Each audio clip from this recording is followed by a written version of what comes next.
First it was the death panels, then it was the death book, or as it's also known, the Grim Reader. So it could only be a matter of time before Republicans bring us a new talking point on health care reform.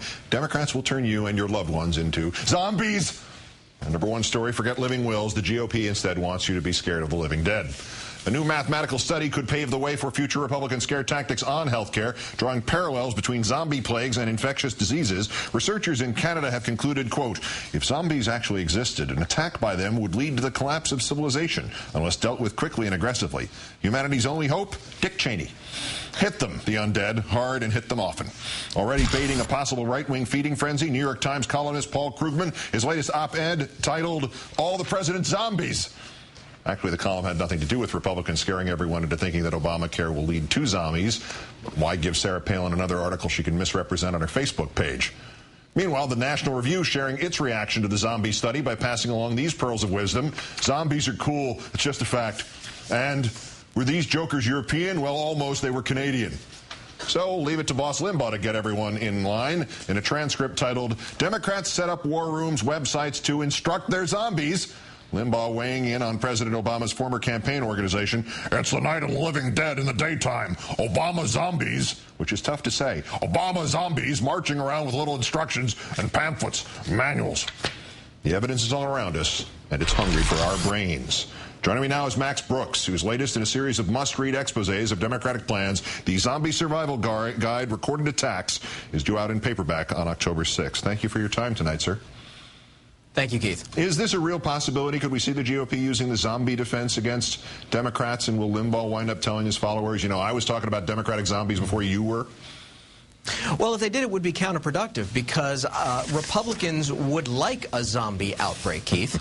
And why would they like a zombie outbreak, Max?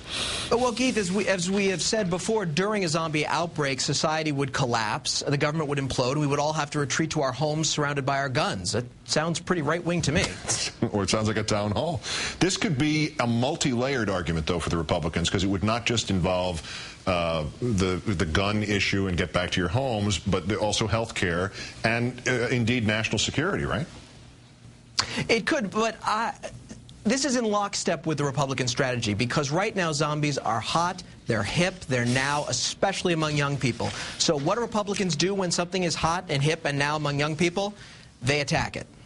Did Republicans shoot themselves in the undead foot here by using that death panel argument in advance of the prospect of Democratic zombies enabled by health care reform? Because would you not need death panels to fight zombies? Are the two things not basically mutually exclusive? No. See, with Republicans, there's good death and bad death. A death panel's bad. Death penalty, awesome. Will we see the teabag crowd take up this zombie cause, or are these separate movements? You know, it really depends on what Limbaugh says. If he's for it, they'll do it. How does somebody, given your expertise on this subject, this is, I think, your 38th book on the topic, how can somebody prepare his or her family for a zombie attack, and particularly a Democratic zombie attack? And will we see members of Congress hosting anti-zombie town halls, or, again, is that kind of mutually exclusive with Defense Against Zombies, putting a lot of living people on one place? Well, Keith, you may have to do something very un-right-wing in order to deal with this crisis. You may actually have to be calm, be unemotional, and look at the facts. Last October, and we're just realizing the significance of this now, Sarah Palin visited Asheville, North Carolina on World Zombie Day, and the city was hosting its annual zombie walk. I mean, clearly there's a Palin zombie connection. Is she pro-life, anti-zombie, or where does she stand on this? Well, Palin just wants to shoot them from airplanes. That's pretty much it.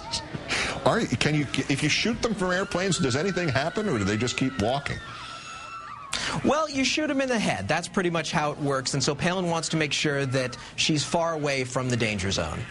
Are there any other tactics here that could be used? I mean, can the RNC recruit the great 60s British rock band, the Zombies, to get this message out? Or, you know, like every other recording artist, will the Zombies wind up suing the RNC for stealing its songs? Well, there's a good point. There actually are Republicans that could help us in a zombie outbreak. General Colin Powell, for one, but I don't think they're talking to him right now. Is there anybody else? Is there anyone to turn to in the event of a zombie attack that must inevitably follow somewhere, at least in this healthcare debate, Max? Well, I think a lot of moderate, rational Republicans would be great on our team, and they're going to listen to Rush instead. Plus, if the zombies are looking for brains, they'll only eat the Democrats. Max Brooks, the author of the Zombie Survival Guide, great thanks, and give your father my best. Thank you, sir.